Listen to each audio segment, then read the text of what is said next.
Hola, i continuem amb la integració per parts. Us poso ara un exemple que seria el cas d'un exemple cíclic, perquè quan vaig fent integració per parts arriba un moment que arribo un altre cop a tenir la mateixa integral.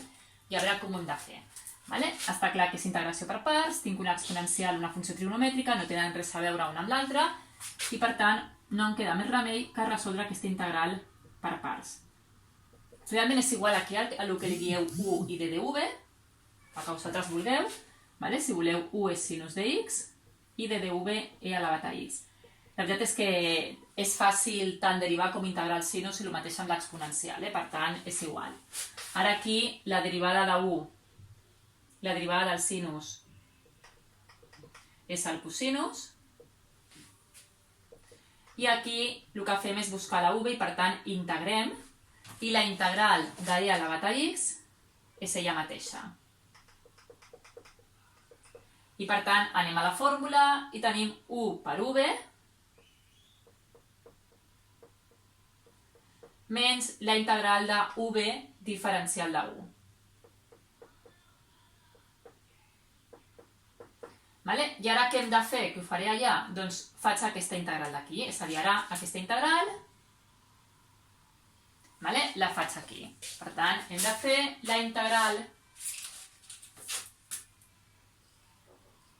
de e elevat a x per el cosinus de x. Tornem a fer aquesta integral per parts, hem de seguir la mateixa regla, és a dir, si a u ha estat la funció trigonomètrica, aquí continuem igual, u igual al cosinus de x, d dv igual a e elevat a x.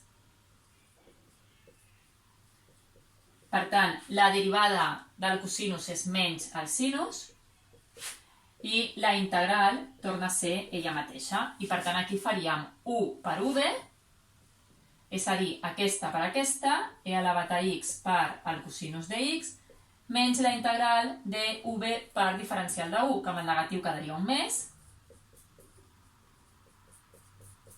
I ara venim aquí, substituïm el que tenim i fixeu-vos que em queda que aquesta integral és e elevat a x per al sinus de x menys aquesta integral que ens ha donat això d'aquí.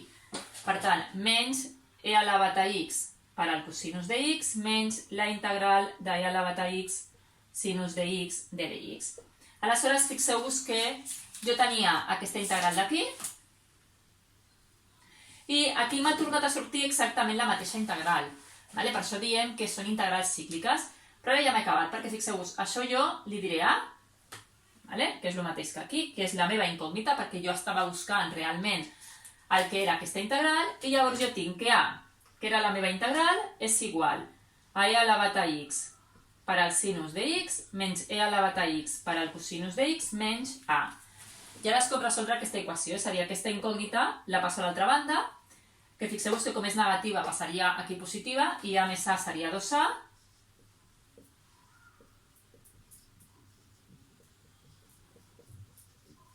I per tant ara la a, que és realment la meva integral, que serà tot això d'aquí, que puc treure factor comú, dividit entre 2. I amb això fixeu-vos que ja tindríem la solució d'aquesta integral. Per tant, aquesta integral, el resultat serà això d'aquí, e elevat a x que multiplica el sinus de x menys cosinus de x dividit entre 2. Fixeu-vos, em torna a sortir la mateixa integral, però jo la passo a l'altra banda i per tant tinc dues vegades aquesta integral i el 2 que està multiplicant passa dividint. Això seria un exemple de fer una integració per parts i que al cap de fer-ho dues vegades em surt una integral cíclica. Seria, em torna a sortir la mateixa integral.